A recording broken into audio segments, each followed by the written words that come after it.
Good evening student. आज हम लोग इस वीडियो में क्लास 10th के अर्थमेटिक प्रोग्रेशन समांतर श्रेणी के कुछ महत्वपूर्ण सूत्रों को और उसके साथ साथ उन पर आधारित क्वेश्चन को देखेंगे। तो सबसे पहले आओ समझते हैं कि समांतर श्रेणी क्या होता है। समांतर श्रेणी, समांतर श्रेणी इसे हम लोग कहते हैं अरिथमेटिक प्रोग्रेशन, यानी शॉर्टकट में हम लोग इसे एपी से ही व्यक्त करेंगे। इसे हम लोग क्या लिखेंगे? एपी से लिखेंगे। यानी कहीं अगर एपी लिखा हुआ है तो हम लोग समझेंगे कि हाँ समांतर श्रेणी दी गई है। तो कोई भी आपका अनुक्रम इस प्रकार से दिया गया हो, कोई एक अनुक्रम आपका है ऐसा, मानो अनुक्रम में जो पहला आपका टर्म है T1 है, दूसरा है T2, तीसरा है T3, ऐसे ही जो लास्ट वाला टर्म है वो आपका Tn है, Tn। ठीक, या हम लोग कहें A1 है, A2 है, A3 है और लास्ट वाला जो टर्म है An है। तो हम लोग कहेंगे अगर यह अनुक्रम दिया गया है तो कब यह एपी कहा जाएगा, कब यह एपी होगा? तो हम लोग किन्हीं दो पदों का अंतर देखेंगे, वो भी अगले पद वालों के लिए। मतलब T2 minus T1, T3 minus T2 equal to An minus Tn minus 1।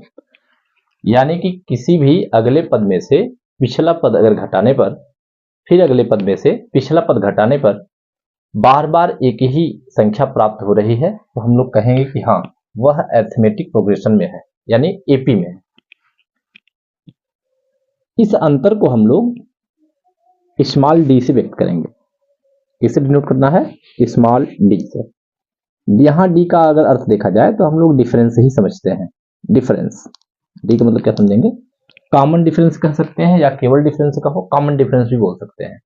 Common difference बोलेंगे तो उसे हम लोग कहेंगे सार्व अंतर, और केवल डिफरेंस बोलते हैं तो अंतर होता है, इसलिए हम लोग कॉमन डिफरेंस बोलेंगे। दिखाएंगे किसमें से? डी से। यानी कोई भी संख्याओं का एक ऐसा निश्चित क्रम दिया गया है, जैसे 5 है, 10 है, 15 है। तो अगर किसी ने पूछा क्या यह एपी बना रहा है, तो एपी के लिए सबसे पहले हम लोग अगले पद में से पिछला पद घटाएंगे। अगला पद पिछला पद, यानी 10 माइनस 5 इक्वल टू 15 माइनस 10। अगर बार बार वही राशि मिलेगी, वही चीज मिलेगा, एक कांस्टेंट मिलेगा या न मिलेगा। कांस्टेंट मिलने का मतलब है चाहे चर में हो चाहे अचर में हो, लेकिन राशि वही होनी चाहिए, तब हम लोग कहते हैं क्या है? एपी में है। तो कितना मिलेगा? 5। इसके लिए सार्व अनुपात कितना आया है, सार्व अंतर कितना आया है? 5 आया है। जैसे अगर मान लो x है, 2x है, ठीक, फिर 3x है, 4x है, डॉट डॉट ऐसे, तो क्या यह एपी बना रहा है? तो हम लोग कहेंगे अगला माइनस पिछला, यानी 2x minus x, 3x minus 2x, 4x minus 3x। अगर इस टाइप से बन रहा है, सभी का अंतर कितना है? x है, इसलिए हम लोग कहेंगे हाँ यह भी एपी में है। यानी अगले पद और माइनस पिछला पद का अगर डिफरेंस सेम है तो हम लोग कहेंगे हाँ दी गई श्रेणी समांतर श्रेणी, अन्यथा समांतर श्रेणी नहीं होगी। नेक्स्ट क्लास में हम लोग समांतर श्रेणी के अलावा, जब अगले वर्ष हम लोग पढ़ेंगे 11th में, तो वहां समांतर श्रेणी के अलावा दो श्रेणी और पढ़ाई जाएगी। एक का नाम होगा गुणोत्तर श्रेणी और दूसरा होगा हरात्मक श्रेणी। हरात्मक का बहुत डिटेल अध्ययन नहीं करना है, केवल परिभाषा और दिया गया है, परिभाषा है, जबकि हमें गुणोत्तर ही पढ़ना है, समांतर अब नहीं पढ़ना है। समांतर केवल 10th में ही पढ़ना है। तो जैसे मान लो दिया गया है √3, 2√3, 3√3 डॉट डॉट डॉट, क्या एपी है? क्या एपी है? तो एपी पहचानना कैसे है? हम एपी पहचानने के लिए हम लोग क्या करेंगे? अगला माइनस पिछला, मतलब नेक्स्ट टर्म को लिखें, अगले पद को लिखें, तो 2√3 माइनस √3 इक्वल टू 3√3 माइनस 2√3। क्या इन दोनों का अंतर, क्या इन दोनों को घटाने पर बार बार वही संख्या मिलेगा? अगर वही संख्या मिलेगी तो हम लोग कहेंगे हाँ, यह जो एपी है, जो यह श्रेणी दी गई है वह एपी में है। तो घटा के देखें, 2√3 है, √3 है, 3√3 है, 2√3 है। अगर घटाने में कोई समस्या हो तो यहाँ √3 हम लोग कॉमन कर सकते हैं, यहाँ मिलेगा 2 - 1। यहाँ देखिए √3 है, √3 है, √3 अगर कॉमन कर लें तो यहाँ कितना बचेगा, 3 - 2। तो 2 - 1 1 √3, और यहाँ पर भी लिखेंगे √3, 3 - 2 1, यानी इधर भी √3 है, इधर भी √3 है, यानी कि हाँ, यह जो श्रेणी दी गई थी वो एपी में है। तो किस में है, एपी में है। जैसे दिया है 0.5, ठीक, 1.5, ठीक, क्या एपी में है, क्या एपी है? तो हम लोग कैसे चेक करेंगे, 1 में से 0.5 को माइनस करेंगे, 1.5 में से 1 को माइनस करेंगे, 1 में से 0.5 घटाने का मतलब है कितना मिलेगा, 0.5। यहाँ 1.5 में से 1 को माइनस करेंगे तो 0.5, दोनों सेम है, इसलिए हाँ एपी में है। यानी कि जब जब अंतर सेम रहेगा, अगर अगले पद माइनस पिछले पद का अंतर बार बार सेम है तो हम लोग कहेंगे हाँ, दिया गया जो अनुक्रम है वो एपी में है, नहीं तो एपी में नहीं है।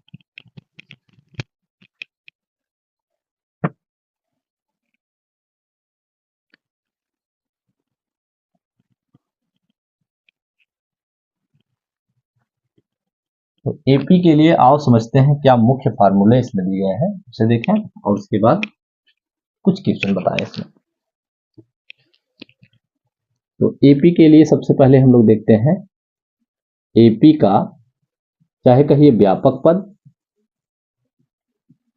पद और चाहे हम लोग कहें यनवा पद, चाहे कहिए व्यापक पद या कहें यनवा पद। तो किसी श्रेणी के लिए व्यापक पद ज्ञात करते समय हम लोग इस सूत्र का प्रयोग करेंगे, an equal to a plus n minus 1 into D. ठीक है, an equal to a plus n minus 1 into D. बात करें तो ये डी क्या है, तो हम लोग कहेंगे कॉमन डिफरेंस है, ठीक, कॉमन डिफरेंस बोलेंगे, कॉमन डिफरेंस। यन अगर पूछा जाए तो कहेंगे नंबर ऑफ टर्म है, नंबर ऑफ टर्म्स, यानी पदों की संख्या है, पदों की संख्या। अगर इस वाले को हम पूछें a इक्वल टू क्या है, तो हम लोग कहेंगे फर्स्ट टर्म है, ये आपका क्या होता है, फर्स्ट टर्म, यानी प्रथम पद आपका है। an अगर आपसे पूछेंगे तो हम लोग कहेंगे nth टर्म है, या स्टैंडर्ड टर्म बोलेंगे, स्टैंडर्ड टर्म्स। सही है। अभी तो केवल फार्मूला ही सीख लीजिए, क्योंकि अभी एग्जाम का समय है, तो डायरेक्ट फार्मूला ही सीखिए, उसके बाद फिर देखेंगे जैसा है। तो इस पर क्वेश्चन भी देख लीजिए कैसे कैसे पूछे जा सकते हैं। an का मतलब है, एक बात और इसमें ध्यान दें, जो an चीज है इसमें, ये आपका प्रारंभ से व्यापक पद है, मतलब प्रारंभ से 5वां पद बताओ, 6वां पद बताओ, 10वां पद बताओ, तब के लिए फार्मूला यूज करेंगे। यही क्वेश्चन कभी कभी उलट के पूछता है कि अंत से 10वां पद बताओ, अंत से 20वां पद बताओ, तब के लिए फार्मूला दूसरा यूज करेंगे। हालांकि यूपी बोर्ड 10th में बहुत ही कम चांस होते हैं ऐसे क्वेश्चनों में कि अंत से बताने के लिए, लेकिन कभी कभार पूछ सकता है, प्रारंभ से ही पूछा जाता है, तो इसमें यही वाला फार्मूला यूज करना है, an equal to a plus n minus 1 into D. जैसे मान लो इसमें क्वेश्चन कौन कौन से बनते हैं, पहला टाइप है क्वेश्चन, जैसे एकदम सिंपल क्वेश्चन पहले देखिए, जैसे है 2 4 6 8 डॉट डॉट डॉट, इसका आप बताइए 10th टर्म क्या है, यानी 10वां पद क्या होगा। ठीक है, इसका 10वां पद पूछ रहा है, तो इसमें क्या क्या देखिए दिया गया है, इसमें आपको फर्स्ट टर्म दिया कितना है, a इक्वल टू 2। इसके लिए कॉमन डिफरेंस निकालेंगे तो हम लोग लिखेंगे नेक्स्ट माइनस नेक्स्ट, अगला माइनस पिछला पद, 4 - 2, 4 - 2 मतलब 2, कॉमन डिफरेंस आ गया। अब इसके बाद हमें पूछा है तीसरा पद आपको ज्ञात करना है, मतलब नंबर ऑफ टर्म्स क्या है, पदों की संख्या कितनी है, 10, यानी इक्वल टू 10। फॉर्मूला आप लोग जान रहे हैं, तो यहां देखिए ध्यान देना है, यहाँ nवां पद है, स्टैंडर्ड टर्म के लिए है, तब के लिए हम लोग यहाँ n यूज किए हैं। और यहाँ हम लोगों से पूछा गया है 10th टर्म ज्ञात करने के लिए, तो n इक्वल टू 10 लिखेंगे, यानी a10 इक्वल टू, तो यहाँ लिखेंगे a प्लस n के स्थान पे कितना लिखेंगे 10 माइनस 1 इंटू डी के स्थान पे कितना लिखना है 2। तो a10 equal to a plus 10 minus 1 9 into 2। तो a की वैल्यू कितनी दी गई है हम लोगों को, यहीं रख दे रहे हैं यहीं पर a की वैल्यू कितनी है, तो 2 प्लस 9 2 या 18। तो a10 इक्वल टू 20। मतलब इसके लिए अगर हम लोग 10वां पद निकालेंगे तो कितना मिल के आएगा, कितना 20 आएगा, यानी कि 20 मिल रहा है। और खुद भी इसमें जानबूझ के सिंपल किए थे कि जैसे हम लोग अपने ही मर्जी से 10वां पद बता सकें, जैसे 2 है, 4 है, 6 है, 8 है, 10, 12, 14, 16, 18, 20, ऐसे ही 10वें पद पर हम लोगों को क्या मिलने वाला है 20 मिलने वाला है, मतलब 20 मिलने वाला है। तो यानी समांतर श्रेणी के लिए यदि आपसे nवां पद पूछ रहा है, यानी 20वां पद बताओ, 10वां पद बताओ, 11वां पद बताओ, तो हम लोग इस स्थिति में इस वाले फार्मूले का यूज करेंगे। इसी फार्मूले पर एक और टाइप का क्वेश्चन पूछा जा सकता है।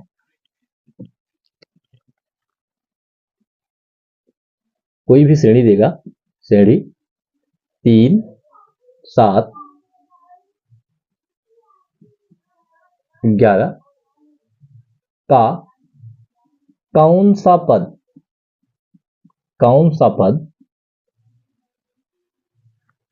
ठीक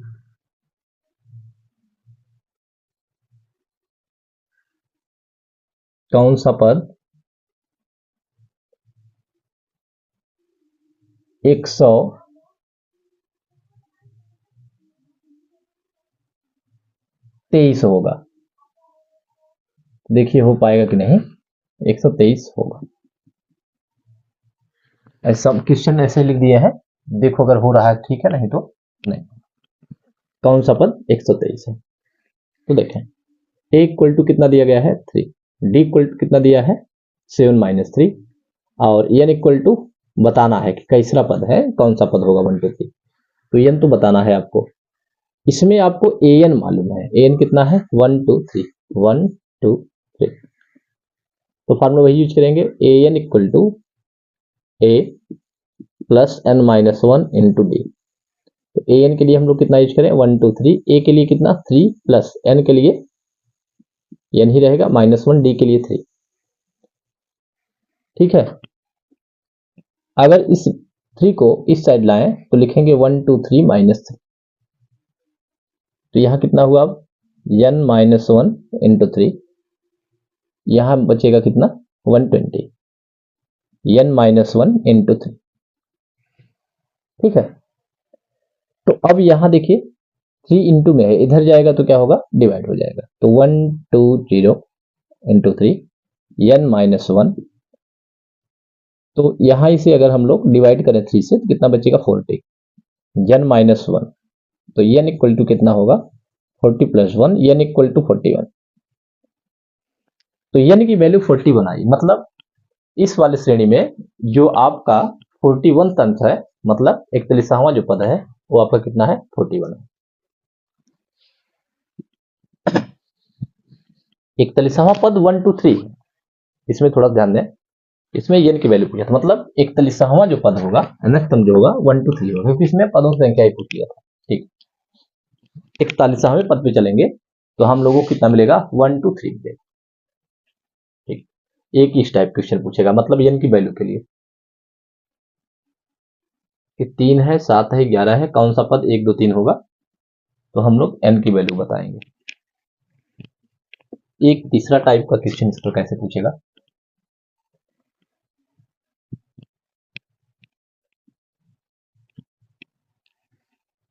तीसरा टाइप आपका है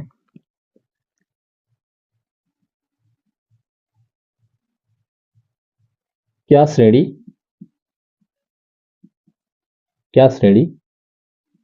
5 7 9 11 डॉट डॉट डॉट के लिए कोई पद 500, चलो एक 551, चलो लिख दें 51 होगा। एक इस टाइप का क्वेश्चन पूछता है, क्या श्रेणी 5, 7, 9, 11 के लिए कोई पद 51 होगा? 51 होगा। तो आओ देखें। तो इस वाले के लिए भी हम लोग क्वेश्चन ऐसे लिखेंगे। सपोज करेंगे कि मान लेंगे ऐसे ही, सपोज करिए कि माना 579 बिलियन के लिए जो यनवा पद है वो 51 है। 51 है, यनवा पद 51 है। चलो 51, तो an equal to a plus n minus 1 into D. तो an को हम लोग क्या माने हैं 51, तो यहाँ 51 लिख दें। a के स्थान पे कितना लिखेंगे 5 plus n minus 1 into D के स्थान पे वही 7 माइनस 5 तो 2। 5 को इधर भेजेंगे तो 51 माइनस 5 और n माइनस 1 इंटू 2। तो 51 में से 5 को क्या करें हटा दें, मतलब माइनस कर दें। तो कितना मिलेगा इसमें 46, n माइनस 1 इंटू 2। ठीक है, n माइनस 1 इंटू 2। अब इस वाले को हम लोग 2 से डिवाइड करना है। 2 2 जा 4, 2 3 जा 6, n माइनस 1। तो यहां से अगर हम लोग कहें n इक्वल टू कितना होगा तो माइनस 1 का इधर करेंगे तो 23 प्लस 1, n इक्वल टू 24। यानी कि अगर हम लोग 5, 7, 9, 11 को धीरे धीरे लिखते अगर 24 तक चल जाएं तो हम लोगों को यनवा पद यानी 24वां पद 51 मिलेगा। कितना मिलेगा 51 मिलेगा। तो कहेंगे हाँ, इस क्वेश्चन का जवाब क्या रहेगा, हाँ 24वां पद 51 है, 51 है। इस टाइप का क्वेश्चन।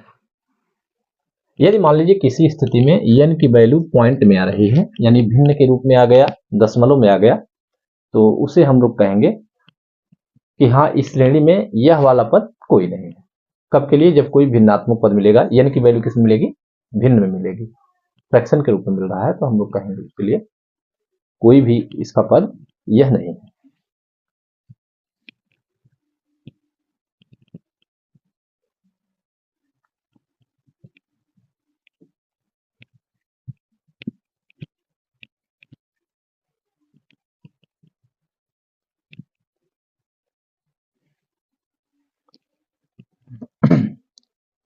एक क्वेश्चन इसमें कभी कभार बहुविकल्पी में पूछ सकता है, अंत से यनवा पद, यनथ टर्म पूछेगा लास्ट से। कोई श्रेणी देगा आपको और कहेगा इसका अंत से आप यनवा पद बताओ। तो अंत से अगर यनवा पद पूछ रहा है तो हम लोग लिखेंगे L minus n minus 1 into D. अंत से यनवा पद पूछेगा L minus n minus 1 into D, जहां इसमें जो यल आप देख रहे हैं वो लास्ट टर्म है। यल क्या है, लास्ट टर्म, मतलब अंतिम पद है। n वही आपका है, नंबर ऑफ टर्म है, जैसे आपसे पद पूछेगा उसके लिए है। डी आप जान रहे हैं कॉमन डिफरेंस है, कॉमन डिफरेंस है। ठीक, जैसे अगर क्वेश्चन दिया कि श्रेणी 2, 5, 8 डॉट डॉट 40 के लिए एक छोटा क्वेश्चन से बता दें। चलो अच्छा पहले यही बता दें, 40 के लिए अंत से 5वां पद बताओ, 5वां पद बताओ। तो हम लोग सीधे सीधे लिखेंगे अंत से जो 5वां पद होगा L minus n minus 1 into D. यहां पर यल कितना है, लास्ट टर्म कितना है 2, 5, 8 डॉट डॉट डॉट 40, तो लास्ट टर्म यहाँ 40 दिया है। माइनस n कितना है 5वां बताना है, 5 माइनस 1। डी की वैल्यू कितनी है, डी की वैल्यू जानते हैं, अगला माइनस पिछला, तो 5 माइनस 2 3, तो 40 माइनस 5 में से एक माइनस करेंगे तो 4 बचेगा, यहाँ पर 3 लिखेंगे, 40 माइनस 12। ये आपका आंसर है। यानी 40 माइनस 12 करेंगे तो 28 बचेगा। मतलब अगर अंत से हम लोग ऐसे घटते हुए चले तो 28 नंबर पर हम लोगों को, मतलब कि 5वें वाले नंबर पर 28 मिलेगा। कितना मिलेगा? 28।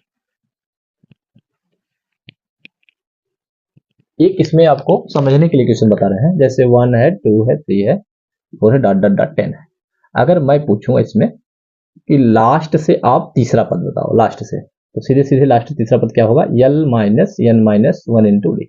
इसमें लास्ट टर्म कौन है? 10 है। 10 माइनस n तीसरा बताना है, तीसरा, तो 3 माइनस 1। डी कितना है जान रहे हैं? 2 माइनस 1, तो 1 ही लिखेंगे। 10 minus 3 minus 1 2, 2 into 1 2, 10 minus 2 8।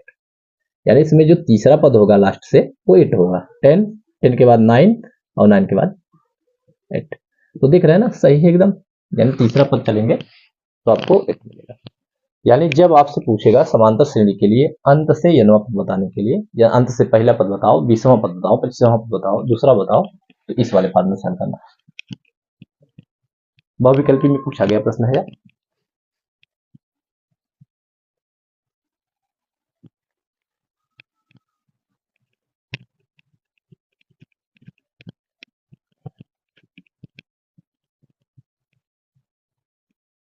Next आप क्वेश्चन देखेंगे। नेक्स्ट टॉपिक इसमें आपका है एपी के अरिथमेटिक प्रोग्रेशन के लिए, एपी के n पदों का योग, n पदों का योग। तो n पदों के योग में भी हम लोग दो टाइप से पढ़ ले रहे हैं। एक टाइप जब आप कह दीजिए जब अंतिम पद ज्ञात हो, यानी लास्ट टर्म आपको दिया होना चाहिए। जब लास्ट टर्म मालूम हो तब के लिए हम लोग SN इक्वल टू यूज करेंगे n/2 first plus last, first term plus last term. और दूसरा लिख ले रहे हैं जब लास्ट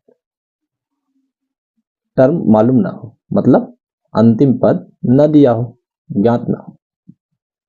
अगर लास्ट टर्म नहीं दिया है तो हम लोग यूज करेंगे SN equal to n/2 2a plus n minus 1 into D. तब के लिए ये यूज करेंगे। तो बहुविकल्पी प्रश्नों में भी और अन्य प्रश्नों में भी इस पर क्वेश्चन बहुत ज्यादा दिया गया है। जैसे दिया गया है इसमें कि प्रथम 10 प्राकृतिक संख्याओं का, 10 प्राकृतिक संख्याओं का योग बताइए। यानी सम बताना है 10 नेचुरल संख्याओं का, ठीक, नेचुरल नंबर सन तब के लिए। तो नेचुरल नंबर सब जानते हैं क्या होते हैं, 1 है, 2 है, 3 है, डॉट डॉट डॉट 10। 1 से 10 तक के लिए बताना है। तो यहां पर देखिए लास्ट टर्म मालूम है 10, तो L इक्वल टू 10 और उसके बाद फर्स्ट टर्म आपका कितना है? 1 है, इक्वल टू 1।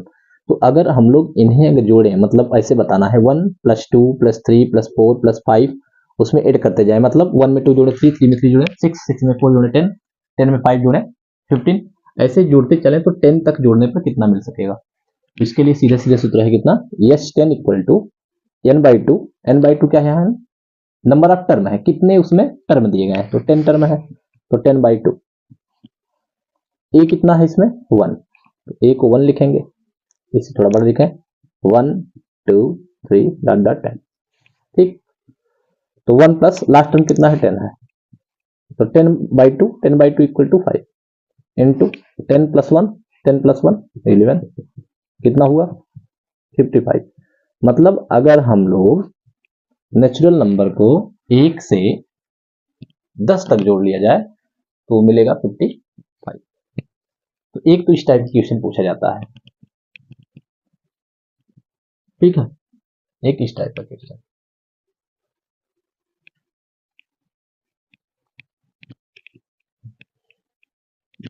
दूसरा इसमें इस टाइप का क्वेश्चन पूछा जा सकता है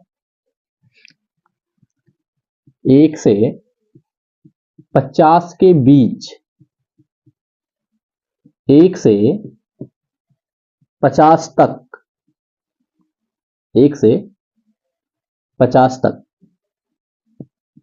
के, 1 से 50 के बीच 1 से 50 तक के विषम संख्याओं का योग बताइए। 1 से 50 के बीच, 1 से 50 तक।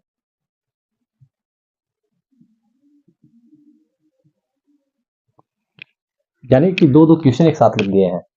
1 से 50 के बीच, 1 से 50 के बीच विषम संख्या का योग या 1 से 50 तक के विषम संख्या का योग।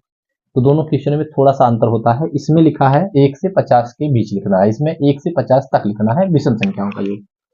तो हम लोग 1 से 50 के बीच पहले विषम संख्या ढूंढेंगे, तो 1 को शामिल नहीं करना है, मतलब 1 और 50 शामिल नहीं करेंगे, बाकी सब विषम संख्या लिख लो।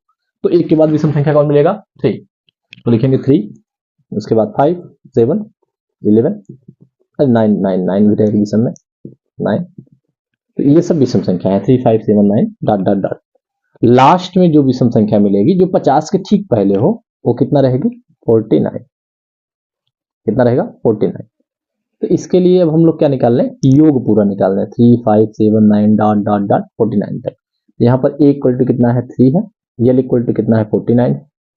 ए equal to 3, L equal to 49। तो इसके लिए अगर एसएन निकालना चाहें तो आसानी से निकाल सकते हैं। अब इसमें एक समस्या आ रही है। समस्या इसमें यह है कि इसमें यन मालूम नहीं है। यानी अगर हम लोग 3 से 49 तक बताएं, यानी 3 से 49 तक, तो कितने टर्म आ सकते हैं, कितने टर्म होंगे, उसमें कितने पद होंगे?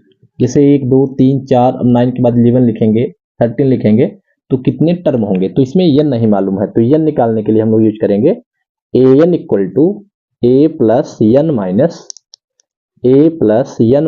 1 इंटू डी। तो ए एन के इक्वल टू कितने लिखेंगे? 49, जो लास्ट टर्म है। इसी ए एन को ही हम लोग यल बोलते हैं, ये जानते रहिए आप लोग, यल और ए एन एक ही है। 49, ए इक्वल टू कितना है? 3 है। एन कितना है मालूम करना है। डी कितना है? 5 माइनस 3। इसे अगर इधर भेज दिया जाए इस साइड, तो 49 माइनस 3 कितना बचेगा? 46।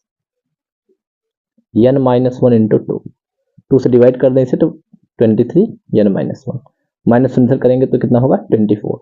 यानी कुल 24 टर्म्स होंगे, मतलब 24 पद मिलेंगे। कहां से कहां तक? यहां से यहां तक। तो S N equal to, formula हम लोग जानते हैं कितना होता है? n/2 first plus last. तो एन कितना है आपका? 24/2। फर्स्ट कितना इसमें है? 3 है, प्लस लास्ट कितना है इसमें? 49 है। तो 24 में 2 से डिवाइड करेंगे, 2 से, तो कितना मिलेगा? 12। और 49 प्लस 3 42, कितना मिलेगा? 52। 42 नहीं, 52। तो इसमें इसका हम लोग मल्टीप्लाई कर लेंगे, ठीक है, जो आएगा वही आंसर बताएंगे। तो इसका इसमें अगर हम लोग गुणा करें तो कितना मिलेगा? 24, 2 कैरी में लिखेंगे, और 62। 12, 5 60, और 2 आपका कैरी था। तो इस प्रकार से 624 आया। यानी 12 का गुणा हम लोग 2 में किए हैं, तो 24 है, हासिल 2 है, तो 12 का गुणा 5 में 60 और 2 62। ये आपका आंसर है, 62 आंसर आया इसके लिए।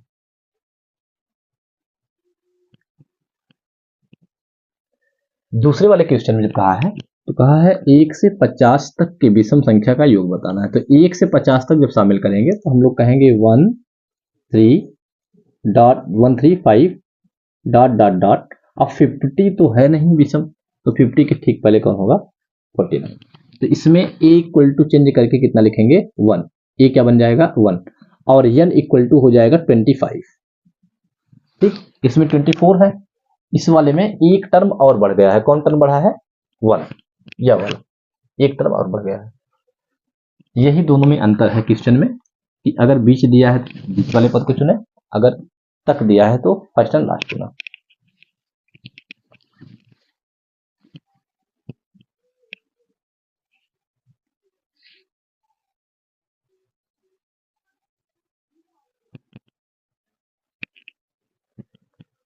इसी में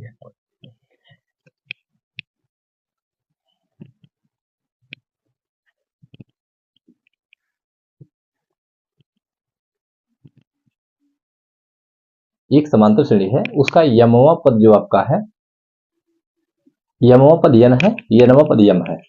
तो आपको बताना है p प्लस क्यूवा पद या यनवा पद, दो टाइप के क्वेश्चन दिए गए हैं। इसी टाइप के क्वेश्चन अदल बदल के पूछे जाते रहते हैं, थोड़ा थोड़ा चेंज करके। जैसे दिया गया है कि यमवा पद आपका है यन, यमवा पद कितना है, यन है, और यनवा पद आपका कितना है, यनवा पद कितना है, यम है। तो आपसे पूछेगा p प्लस क्यूवा पद बताओ। इस टाइप के क्वेश्चन देखें कैसे करना है।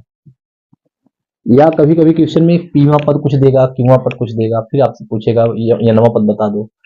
तो इस वाले क्वेश्चन में दिया गया है कि यमवा पद आपका कितना है, यन है, और यनवा पद आपका कितना है, यम है। तो आपको बताना है p प्लस क्यूवा पद कितना होगा। तो आओ देखें, यमवा पद के लिए हम लोग लिखेंगे am, ठीक है। एमवा पद है मतलब mth टर्म के लिए है। तो हम लोग सूत्र जानते हैं कि an इक्वल टू होता था a plus n minus one into D. तो यहाँ अगर am पूछ रहे हैं तो हम लोग लिखेंगे a plus m minus one into D. तो am की वैल्यू कितनी है, n है, तो n equal to a plus m minus one into D. और दूसरा आपका इसमें जो दिया गया है वो आपका यनवा पद है, यनवा पद कितना है, am है। तो a n equal to a plus n minus one into D. तो an के स्थान पे हम लोग m लिखेंगे, m equal to a plus n minus one into D. तो अगर हम लोग पूछें, चलो अच्छा इसे क्वेश्चन में इसे इक्वेशन दो ही बनाना, चलो ठीक। अब इसमें हम लोगों से पूछा है कि p प्लस क्यूवा पद क्या होगा, p प्लस क्यूवा पद क्या है। तो इसके लिए हम लोग ज्ञात करना है a p plus Q equal to a plus n के स्थान पे कितना है, p प्लस क्यू है, तो p plus Q minus one into D. यही हम लोगों को आंसर बताना है इसी के लिए, ठीक। लेकिन इसमें ध्यान दें a की वैल्यू और d की वैल्यू हम लोग इन दोनों की सहायता से रखनी है, ठीक है। क्योंकि श्रेणी में न तो पहला पद दिया गया है न तो सार्वंतर दिया गया है, इसलिए हम लोग उसे सॉल्व करेंगे इन दोनों इक्वेशन की सहायता से। तो इक्वेशन 1 और इक्वेशन 2 से, ठीक। इक्वेशन फर्स्ट व सेकेंड। इसके लिए अगर देखा जाए तो हम लोग यहां पर यूज करेंगे विलोपन विधि, ठीक है। एलिमिनेशन मेथड यूज किया जाएगा, जिससे हम लोग एलिमिनेट करके डी और ए की वैल्यू प्राप्त करेंगे। इसे इक्वेशन फर्स्ट माना गया है, इसे सेकेंड। तो हम लोग क्या लिखेंगे, घटाने पर सब्ट्रैक्ट करेंगे, इसमें माइनस कर दो, तो n माइनस m। यहां पर अगर हम लोग बताएं तो a से क्या होगा, कैंसिल होगा। सब माइनस m लिखे, चिन्ह बदल के लिखना है, यहाँ माइनस ये भी माइनस, ये कैंसिल होगा, ये समाप्त हो गया है। यहाँ पर d और d बचा है तो d कॉमन करेंगे, यहाँ कितना बचेगा, n माइनस वन, यहाँ होगा माइनस m प्लस वन। ध्यान रहे कि यह वाला चिन्ह देखा जाएगा, तो माइनस m माइनस के से मल्टीप्लाई करेंगे तो प्लस वन। तो यहाँ देखिए माइनस वन प्लस वन, तो d इक्वल टू कितना आ गया आपका, n minus m upon n minus m। देख ले फिर से एक बार, ठीक है, n minus m upon n minus m, मतलब d इक्वल टू वन आया, d इक्वल टू वन। तो यही d की वैल्यू किसी भी इक्वेशन में हम लोग पुट कर देंगे, चाहे यहाँ पुट कर दो। तो n equal to a plus m minus one into D के स्थान पर कितना पुट कर दें, वन। तो यहां मिलेगा आपको a plus m minus one equal to n। तो a इक्वल टू कितना मिलेगा, सब उधर ले जाए, तो n minus m plus one, ठीक। तो यह आपका आ गया a की वैल्यू, ठीक। a भी मिल गया है, d भी मिल गया है। तो अगर आपसे पूछ रहा है कि p प्लस क्यूवा पद बताओ या m प्लस nवा पद बताओ, तो हम लोग आसानी से लिखेंगे। क्वेश्चन दो बता दिए इसमें। अब यहाँ से पहला क्वेश्चन आपका p प्लस क्यूवा पद कितना होगा, तो हम लोग लिखेंगे a के स्थान पे कितना लिखना है, n minus m plus one, a plus n minus one, तो n माइनस वन के स्थान पर लिखेंगे p plus Q minus one into D के स्थान पर वन, डी की वैल्यू वन। आंसर आया n minus m plus one plus p plus Q minus one. तो यहां से माइनस वन कैंसिल, तो n minus m plus p plus Q. एक नया क्वेश्चन बन गया आपका। m प्लस n पद पूछेगा तो इसके लिए हम लिखेंगे a के स्थान पे वही कितना आया है answer, n minus m plus one, a plus n minus one के स्थान पे लिखना हो तो हम लोग लिखेंगे m plus n minus one into D, D के स्थान पे वन। तो आंसर होगा n minus M plus one plus M plus N minus one, ठीक, इंटू डी तो 1 है, यहाँ minus M plus one by N 2n, यानी तब m प्लस एनवा पद जो होगा वह 2n होगा। तो दो टाइप का क्वेश्चन है, ऐसे लिख दिए हैं क्वेश्चन को। तो जो भी अंक या क्वेश्चन थोड़ा अदल बदल के पूछेगा तो आप लोग इस टाइप क्वेश्चन को कर सकते हैं। अच्छा क्वेश्चन है, कई बार एग्जाम में पूछा गया है।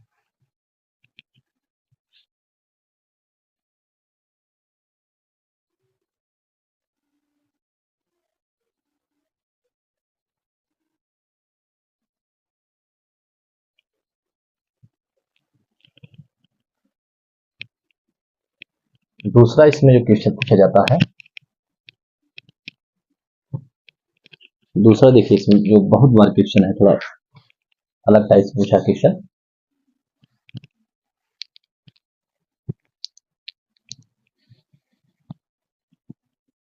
प्रथम n प्राकृतिक संख्याओं का योगफल बताओ। प्रथम n प्राकृतिक संख्याओं का योग बताओ। तो प्रथम n प्राकृतिक संख्या के लिए 1 2 3 डॉट डॉट डॉट n दिया गया है, इसके लिए हमें योगफल बताना है। इसके लिए हम लोग एस एन यूज करेंगे। आपका जो इसमें n बाई 2 पहला टर्म लिखते हैं, फिर लास्ट टर्म लिखते हैं। एक बार क्वेश्चन लिख देते हैं, इसमें formula a plus L. Question देखिए शब्दों में दिया रहता है कि प्रथम n प्राकृतिक संख्याओं का योगफल बताइए। तो अगर n प्राकृतिक संख्या दे रहा है तो हम लिखेंगे 1 plus 2 plus 3 dot dot dot n तक। तो फार्मूला आपको होता है S N equal to n by 2 first plus last. तो यहाँ n के लिए n दिया गया है, पहला इसमें जो टर्म आपका है वह है 1, n बाई 2 कितना है वो 1, प्लस यल वैल्यू लिखेंगे यल। तो आपका आंसर यही है n बाई 2 n प्लस 1, या कभी कभी ऑप्शन में ऐसे दिया रहता है 1 बाई 2 n प्लस 1, दोनों का मतलब एक ही है। ये आपका आंसर है। यह अच्छा क्वेश्चन है।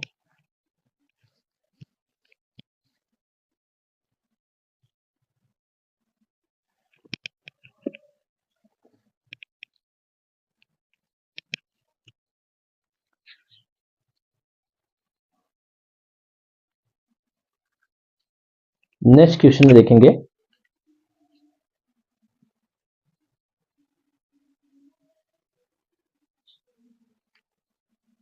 दिया है क्वेश्चन में कि एक समांतर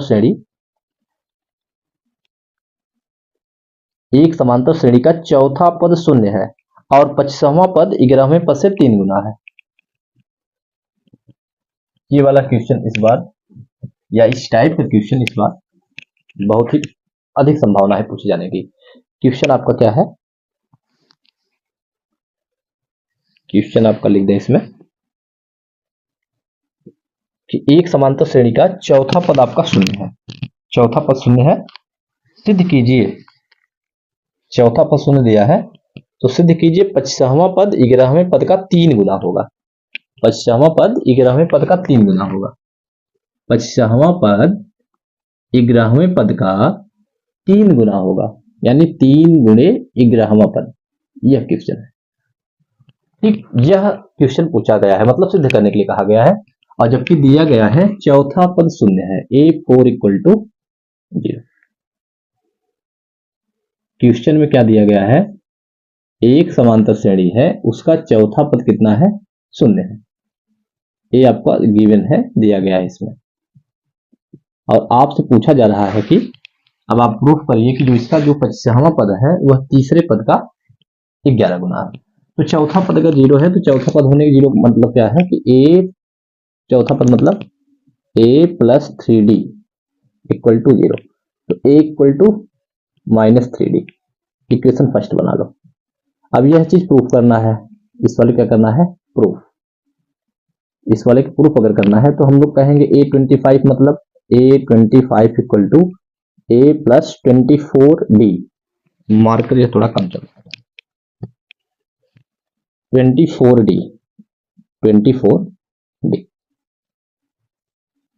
24d, ठीक। तो a25 इक्वल टू a की वैल्यू हम लोगों को यहां से दी गई है -3d, तो लिख दे -3d प्लस 24d।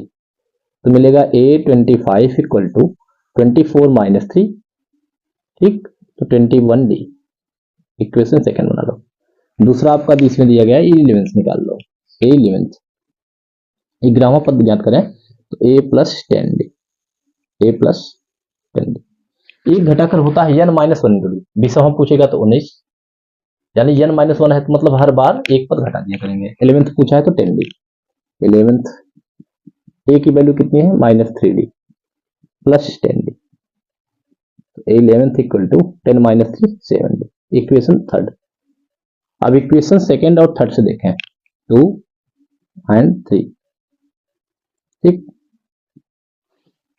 तो इक्वेशन सेकेंड और थर्ड से अगर हम लोग देखें तो हम लोग लिख सकते हैं, डिवाइड कर दिया जाए, डिवाइड कर देंगे ए 11th बाई ए 25, चाहे 3 में 2 से, चाहे 2 में 3 से, कोई दिक्कत नहीं।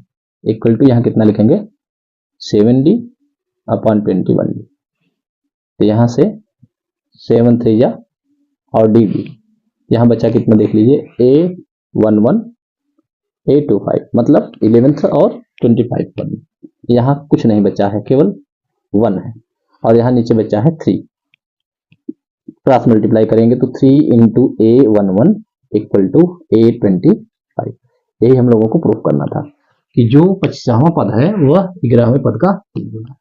यह भी इंपॉर्टेंट क्वेश्चन है। क्वेश्चन में क्या था कि चौथा पद शून्य है, चौथा पद शून्य है, तो सिद्ध क्या करना था, सिद्ध कीजिए 25वां पद 11वें पद का